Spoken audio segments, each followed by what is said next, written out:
Hello everyone, welcome back to another video, another podcast video if you will say, I guess. Today I was wanting to talk a little bit about Sergio Perez. If you have, or if you do not know, I am a pretty big Checo fan. Ever since he was in Force India, I have been kind of following him, and ever since I've been following F1, he's kind of been my favorite. And last few years, he's been with Red Bull, of course, as we all know.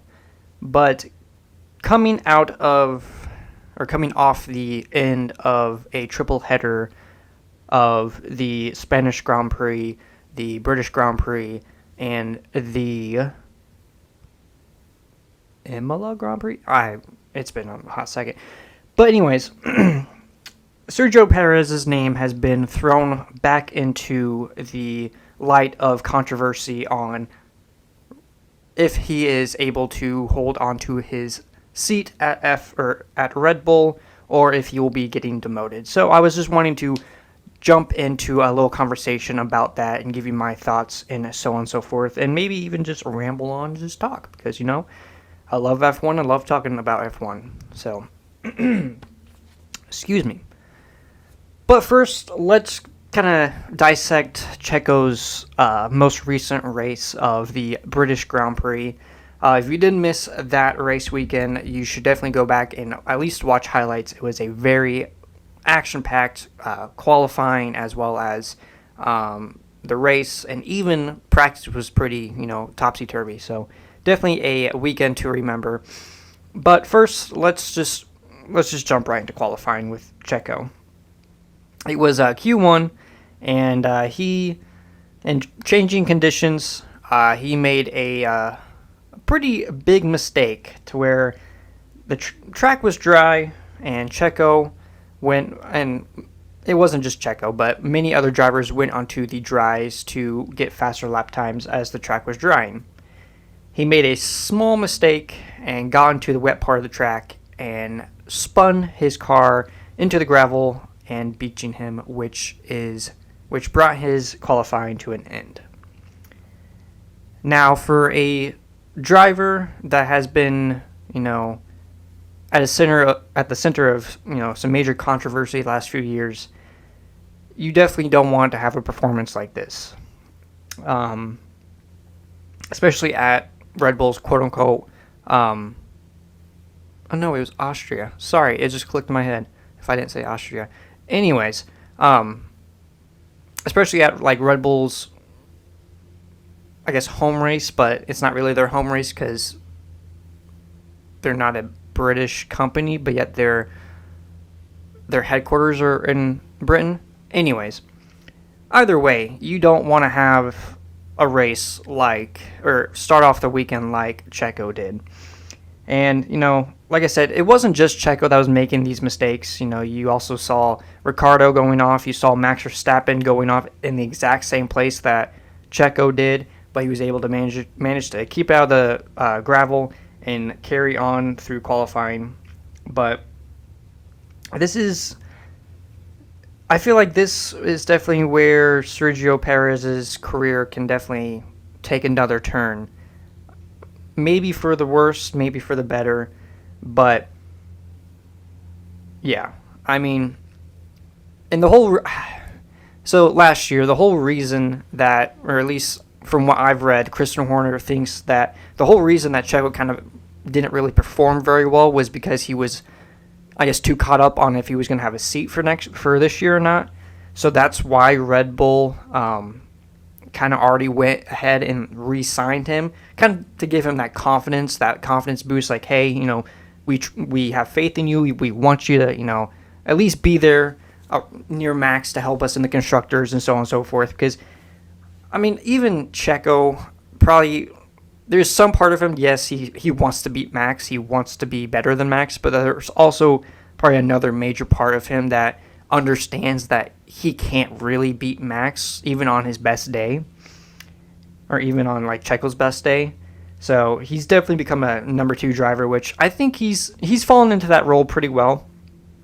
But his seat is definitely in a unique situation. Because, I mean, obviously, as we know, Red Bull love to switch out drivers that have not been performing compared to Max, and they will do it at the drop of a dime. And yeah, so we all know that. But going back to qualifying, Checo made that huge mistake, which got him knocked out in Q1, which you can't be doing that. In a top team, you can't be getting knocked out in Q1, you know.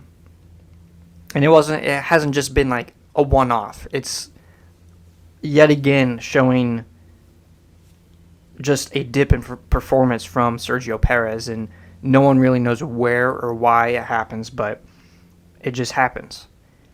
And, you know, this also, like I said, you know, even after signing a 1+1 contract, so 1 year plus maybe even another year with Red Bull, there is still talks of him being demoted or even dropped altogether. I really don't think he needs to be dropped altogether, because he has shown that he can be a good driver, you know. He has won at Red Bull. He's won a few races. He's, you know, he's been there. He's, you know, pretty decently consistent. It's just for some reason he goes through this dip of form, and like I said, no one really knows why. But yeah. So going back to the race weekend, Checo started all the way down. Actually, no, he didn't even start all the way down. He started in the pit lane because Red Bull wanted to change some setups or some stuff on his setup, which, you know, obviously would penalize him and make him start in the pit lane.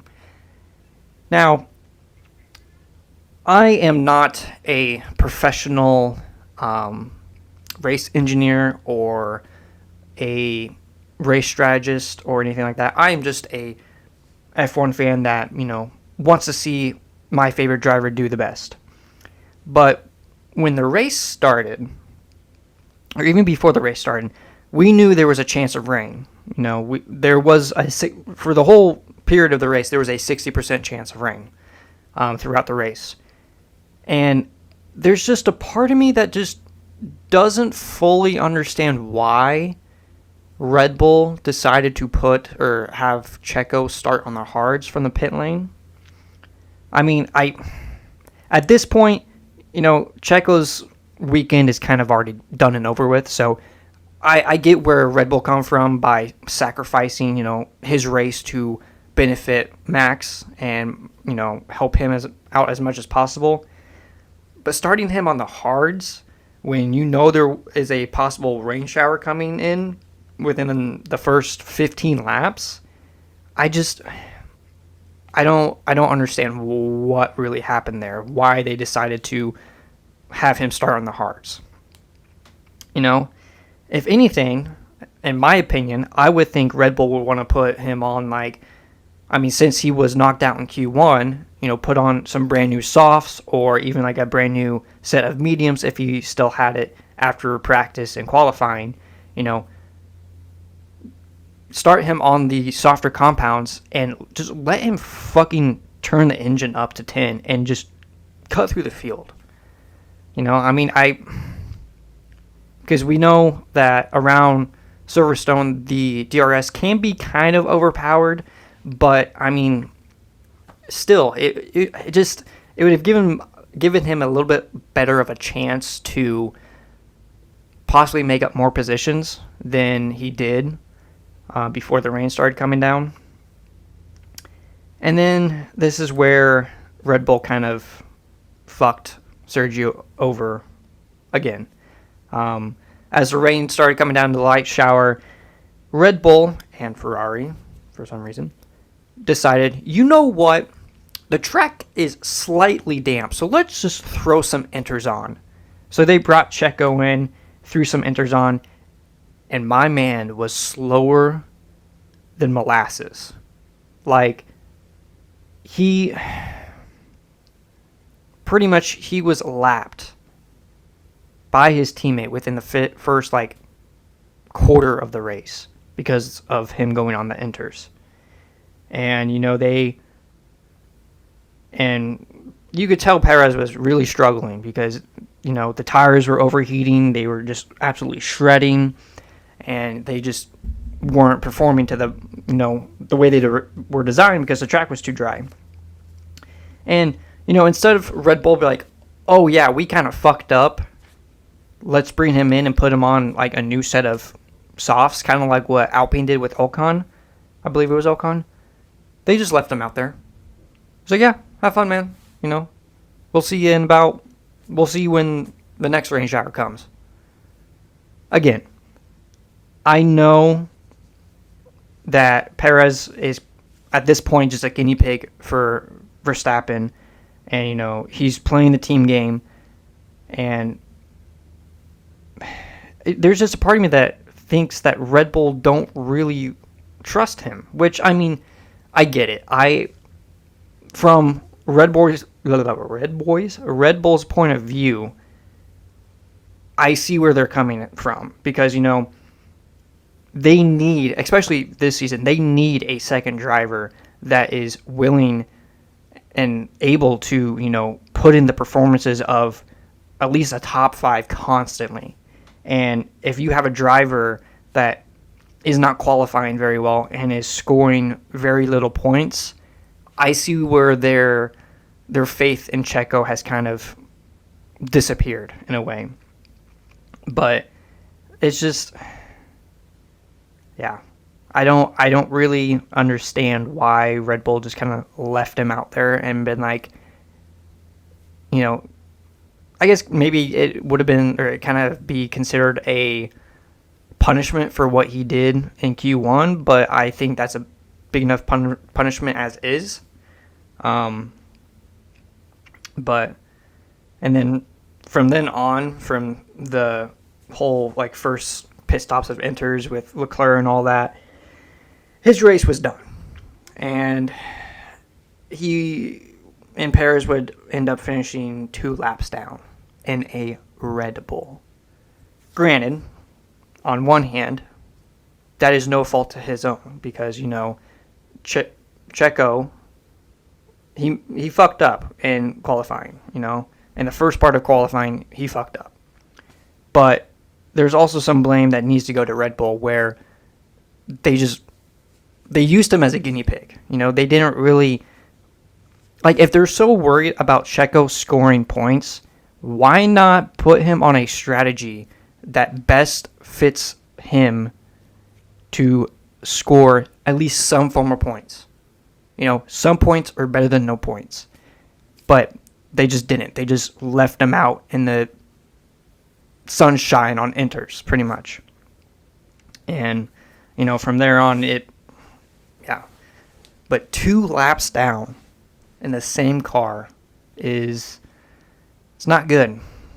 It's really not good. And, like I said, it wasn't just this weekend. It's been over the past few weekends. Oh, excuse me. Pardon me. But, I don't know. The summer break is coming up very fast. And I personally think, I hate saying this, but I think Checo's luck, I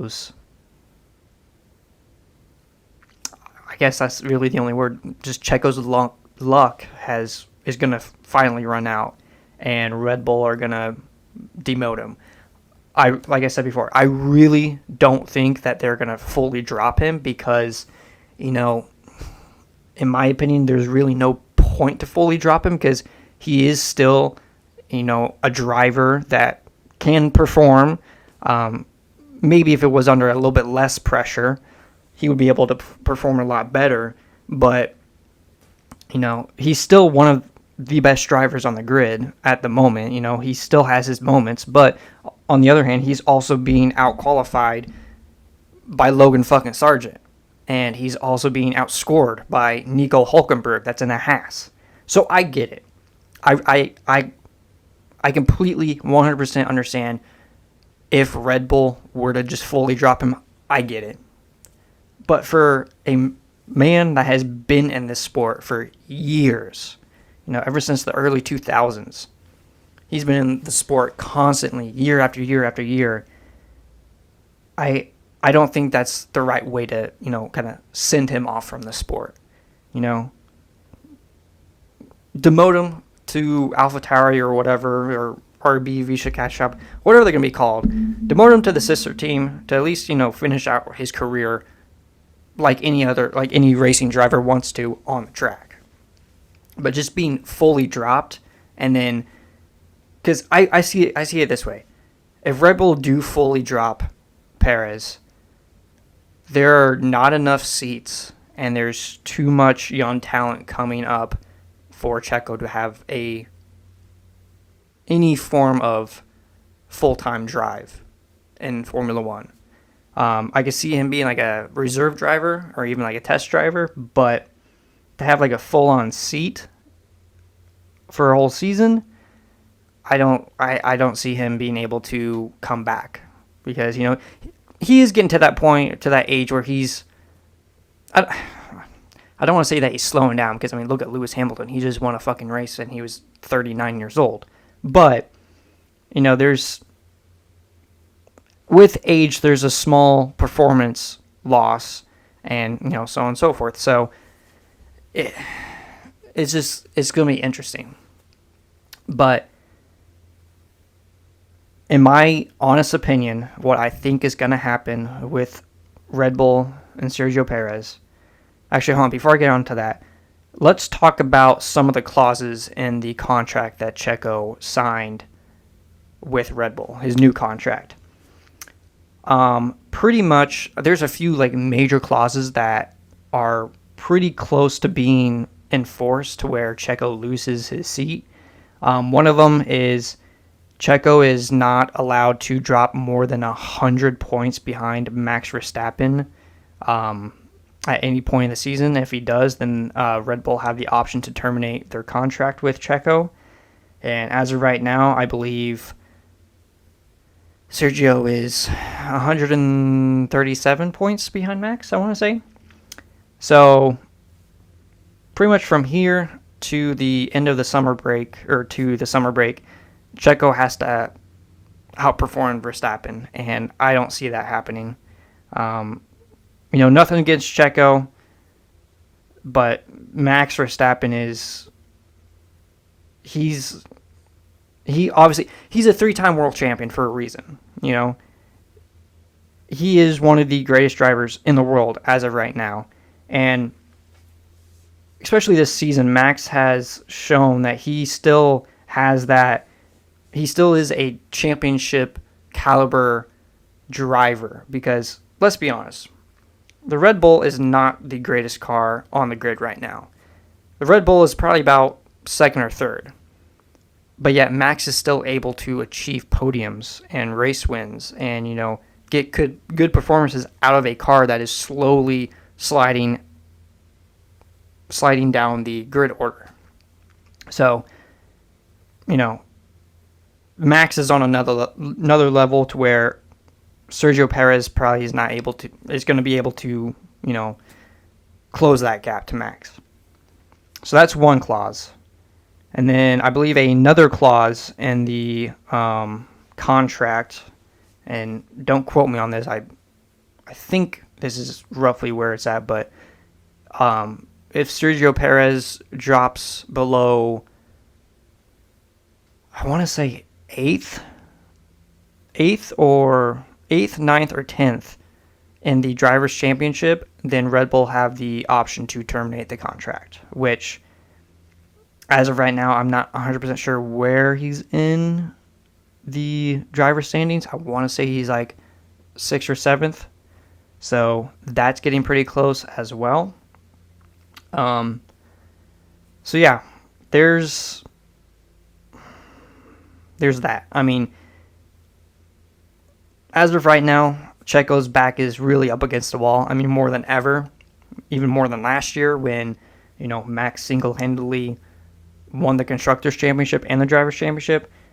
But now this season, where McLaren, Mercedes, and even Ferrari at times are bringing the fight to Red Bull, and that Red Bull is not the number one car on the grid, Checo really needs to step up, and he hasn't been able to, and his back is really up against the wall to where something major is going to happen. What that major, movement will be, who knows? I mean, there's a lot of, even still, there's a lot of speculation on what the grid's going to look like for next year. Where's Sainz going to be? Where's Ocon going to be?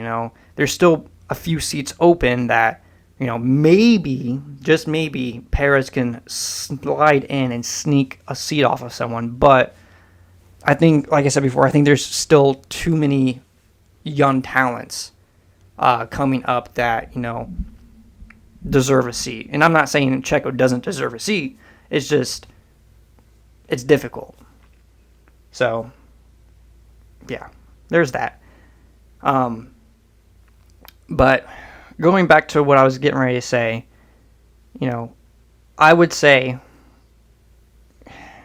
and like I said, I don't want this to happen, but it's probably almost certain that it's going to happen. But probably during the summer break, what's going to happen is Red Bull are going to use one of the clauses in the contract with Checo, and they are going to they're going to terminate the contract with Sergio.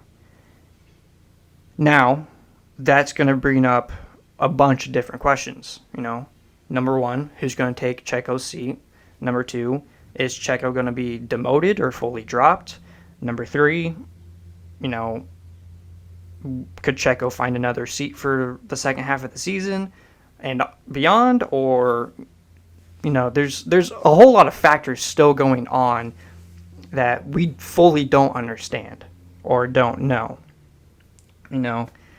So let's say that does happen, Who will take Sergio Perez's seat?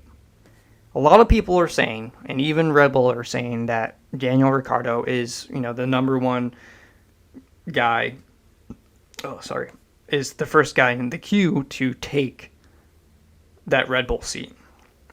I personally don't think that's a good idea. I don't think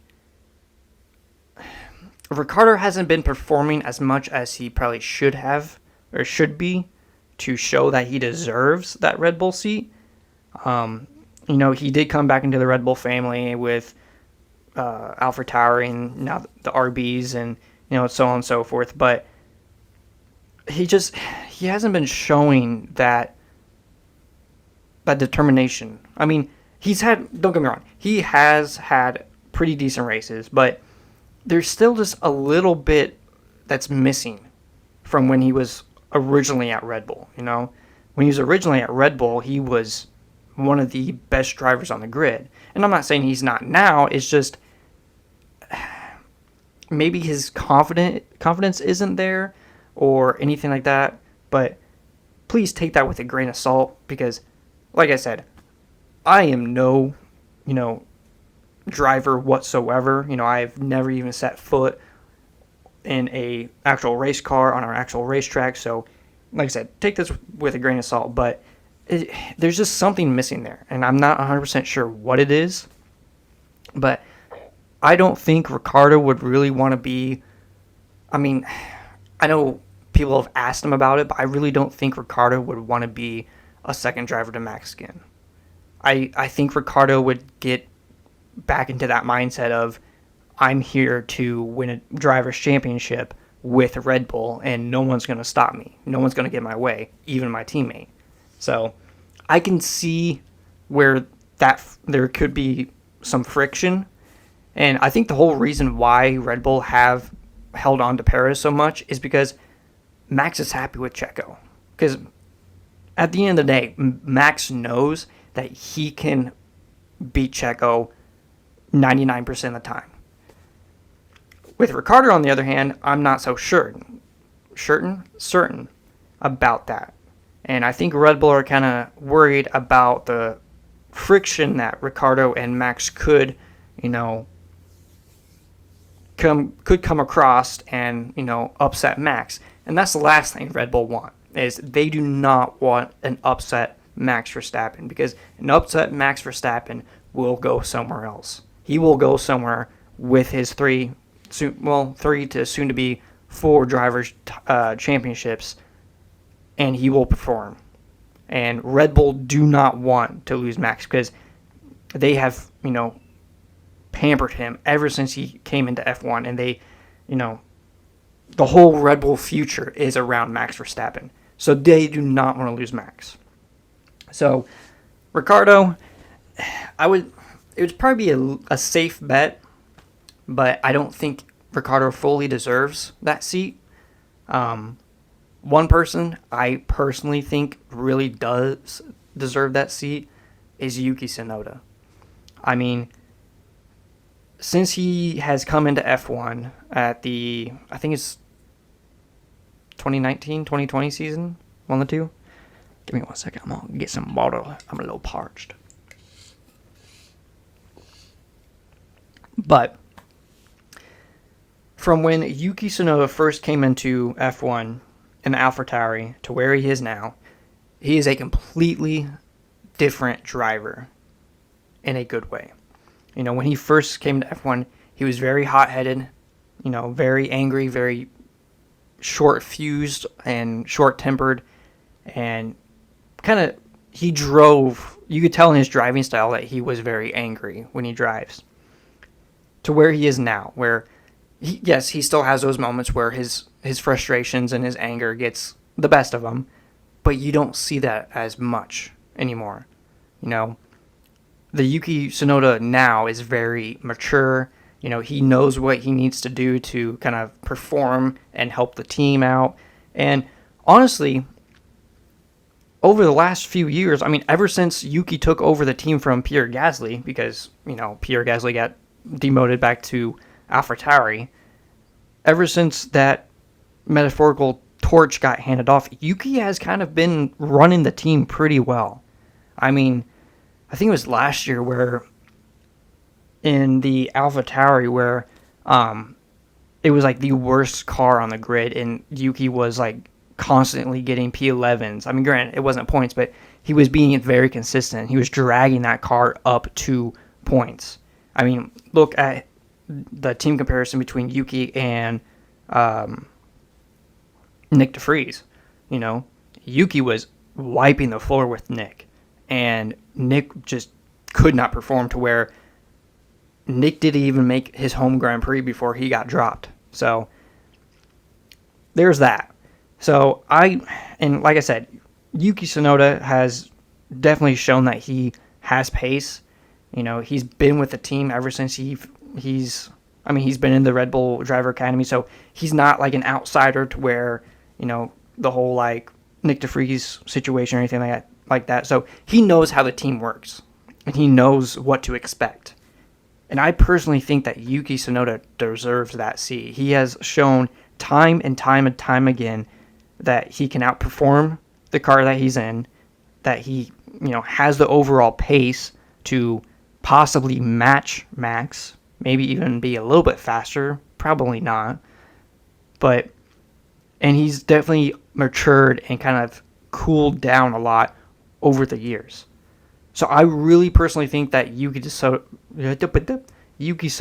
deserves that Red Bull seat, because he's pretty much grown up. Like I said, he's completely different to where he was when he first came into F1, and having Red Bull kind of just like pass over him in a way is it probably hurts Yuki. It probably, rubs him the wrong way. It probably rubs salt in the wounds. But yeah, I honestly think Yuki deserves that seat. Now, here's another question. Will there be friction between Yuki and Max? Personally, I don't think so. As far as I'm aware, they get along pretty well. There's been, Red Bull videos of the 4 Red Bull drivers that, they're all laughing and getting along together. So I can see them getting along together. But the one big downfall about this is if Red Bull can produce another championship-winning car like they did last year, having Max and Yuki in the same car, that can be catastrophic. That can be a lot of friction going on and a lot of trouble, possibly even a lot of contact on the racetrack.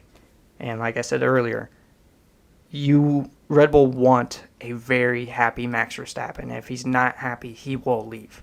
Max is that type of person and type of driver where he knows he's good. He knows that he is arguably the best driver of his generation. He knows it, and he wears it like a suit of armor. So he knows he could pretty much go to any single team on the grid, and they will gladly let him in. So Red Bull definitely want to keep Max as happy as possible. So, with that being said, who would take one of the RB seats, or the Red Bull Visa Cash App seats, whatever you want to call it? I think that with Perez not performing, I feel like, Perez has helped out Red Bull in the past, and as well as, Max, the whole 2021 season, he helped him out there, and so on and so forth. I think Red Bull will just demote Checo down to the RBs and kind of finish out the season there, and then maybe after the end of this season, they let him go. I'm not 100% sure on that. But because I can honestly see that happening. Checo getting demoted, then either Yuki or Ricciardo gets promoted. And, Red Bull finished the year out with Perez in the RBs. And at the end of the year, they kind of let Checo go and then bring in Liam Lawson, which is another factor because at the end of... Bentley, stop scratching. I don't think my viewers want to hear you scratching. But after Lawson's short stint in F1 when Ricciardo was out due to a broken hand/wrist, Red Bull pretty much promised Lawson a seat in F1 by 2025, or at least for 2025. But there's also that part where, Red Bull have also told Lawson that, or pretty much given him permission to go speak with other teams about a possible seat. So there's still a bunch of moving parts around F1. Not only is F1 a, traveling circus, it's constantly moving, it's constantly evolving, there's constantly rumors and so on and so forth. So who knows? Maybe everything will be fine. Maybe Checo will continue to have his seat for the rest of the year no matter how he performs, or not, But it's hard to tell. Checo's career is definitely in a very delicate situation right now. He has a lot of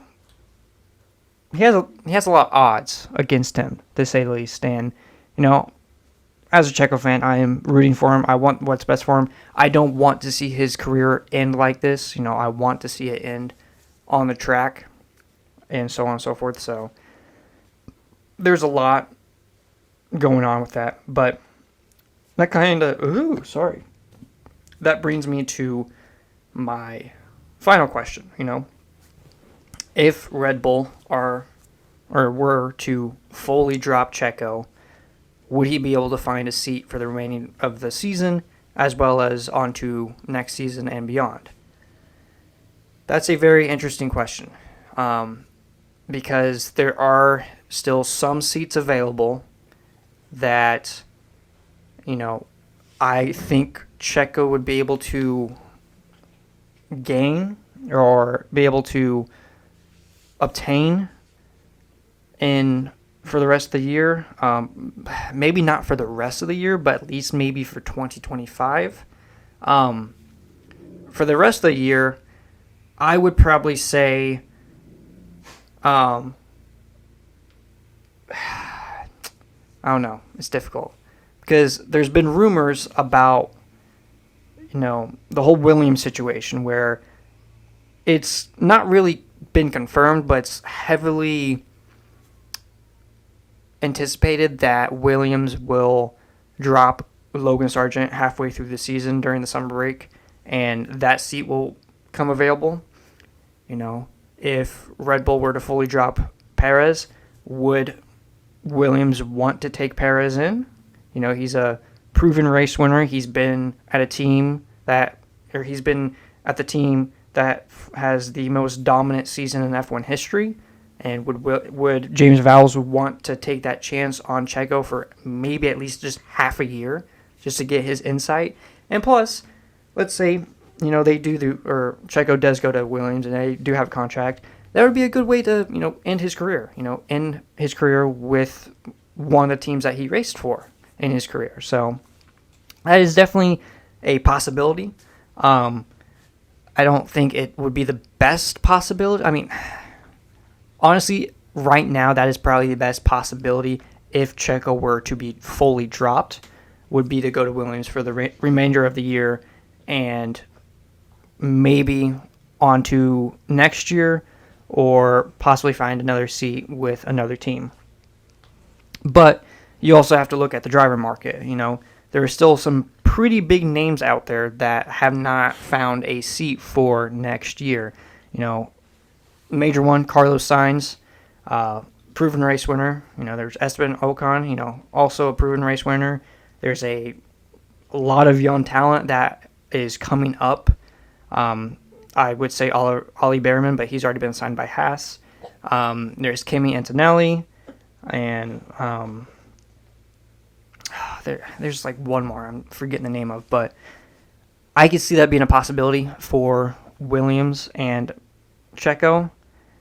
But that also kind of depends on, if Logan Sargent is dropped halfway through the season as well as Perez. But there's also more rumors that maybe during the summer break, Alpine will fully drop Ocon and promote their junior driver. What is his name? It's blanking. But, that's still a very, very big possibility where Alpine fully drop Ocon even before the end of the year. And then people are like, oh, well, then if that happens, then Ocon would probably go to Williams. But who knows? There's a lot of stuff still up in the air, and it probably won't come crashing down until the summer break. And it may not even be coming crashing down until after the summer break. We have no idea. But as of right now, like I said, there's still so much speculation. There's still so much what ifs and, so many unanswered questions throughout the whole paddock. There's still a whole bunch of speculation revolving around, Carlos Sainz. Where is he going to end up? Is he going to end up with Williams? There for a long time, Williams was his best option. Now Williams are saying, we're kind of done waiting for him. We need to find someone. So Williams don't have Sainz as their number one option. And, will Sainz go to Audi, or now it's called Stake F1 will turn into Audi? Or, will he end up at Haas? Those are definitely a lot of unanswered questions that we still don't know. As far as we know right now, Haas has one seat set in stone with Oliver Behrman or Ollie Behrman, and, their second seat is still open. Maybe Kevin Magnussen will re-sign. I don't think so, especially with Hülkenberg leaving the team. I don't know. But then again, Haas probably doesn't want to go through a whole rookie lineup phase when they did with Mick Schumacher and Nikita Mazepin. So maybe they'll keep Magnussen for one more year. And like I said, Hulkenberg is going to stake F1, so we know that seat is set in stone. We know Alpine has signed a contract with Pierre Gasly for the foreseeable future. We know Albon is staying at Williams for years to come. As of right now, both RB drivers of Tsunoda and Ricciardo are under contract. There's still a Mercedes seat open, but it's heavily speculated that that seat will go to Kimi Antonelli, their junior driver. And that kind of goes back to like a whole nother thing where people were thinking, or there was like speculation, like when Williams, or if Williams drop Sargent at the summer break, will they promote Kimi Antonelli into the Williams team? But that's kind of been shut down by Toto Wolff himself, because he said that they want Kimi to focus on his F2 career, or his F2 season, and focus on that and not get him, like, not uproot him and kind of like disturb his pace and so on and so forth. So that's kind of a done deal there. But for this season, for the remainder of this season, it's still a lot of questions. I don't know, even if Perez was able to get into that 100-point gap, he would have to be consistent. I mean, he would have to be consistently in Q3. He would have to be consistently in like the top 5 and so on and so forth for him to even be considered to keep that Red Bull seat, which is not, it's not the best part, or it's not the greatest thing in the world, but, you know, it's still an option. So, but yeah, I mean, let's real quick just run down through the grid that we know of so far for 2025. I already did Williams, I already did Haas, I did Alpine, I did Sauber, or Stake F1, I did Arby's, Red Bulls, you know, Max is still under contract for the foreseeable future as of right now, so is Checo, so that seat's gone. Both McLarens are set in stone for the foreseeable future.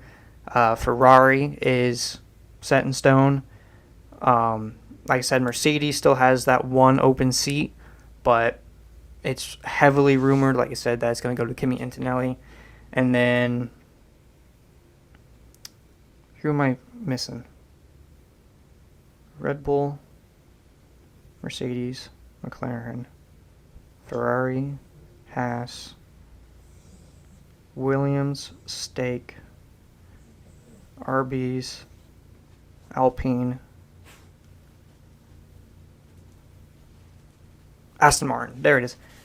Aston Martin's already been dealt with. You know, Alonso re-signed a contract as well as Stroll, so that team is set in stone for the foreseeable future. So there's still a lot of speculation, and you know, one of the big questions through all of this is, where will Carlos Sainz end up? You know, it's definitely going to be interesting, and I feel like during that short period of the summer break, a lot is going to happen. A lot of contracts are going to be signed. A lot of driver movements may be made. But yeah, it's silly season will definitely be in place and at its peak during the summer break. And I can't wait. I'm very excited for it. And, you know, I bet Netflix right now is licking their lips and, you know, rubbing their hands together at all this drama that you can't even make up. So, which, don't even get me started on the Netflix series, but that's a whole nother rant for a whole nother day. But yeah, I mean, there you have it. There is my thoughts on what could happen with, you know, Perez, and what could happen with Red Bull and the whole driver grid. So, yeah, I think I checked everything off mentally. So, If I did miss anything, please let me know down in the comments below. I will gladly read through those and see how big of a dumbass I am. But yeah. Again, like I said, this is kind of new. I kind of did one after the British Grand Prix. Really enjoyed it, and I decided to hop back on, do another kind of like podcast. So maybe this will become a more regular thing. Maybe not. I'm not 100% sure, but yeah. I mean, I just love enjoying talking about F1 and everything revolving around F1. So it's gonna be fun. We'll see if I continue, but yeah. In the meantime, you guys have a great rest of your day. Enjoy life. Enjoy the small things, and I will, one, try not to throw up. Sorry, and two, I will see you guys in the next video, podcast, stream. I don't even know anymore. I'm just kind of going with it. As long as it is based around Formula One and, motorsport content, I will gladly try it. So we will see. But yeah, like I said, hope you guys have a great rest of your day / morning / night, whenever this time is. And yeah, I'll see you guys in the next one.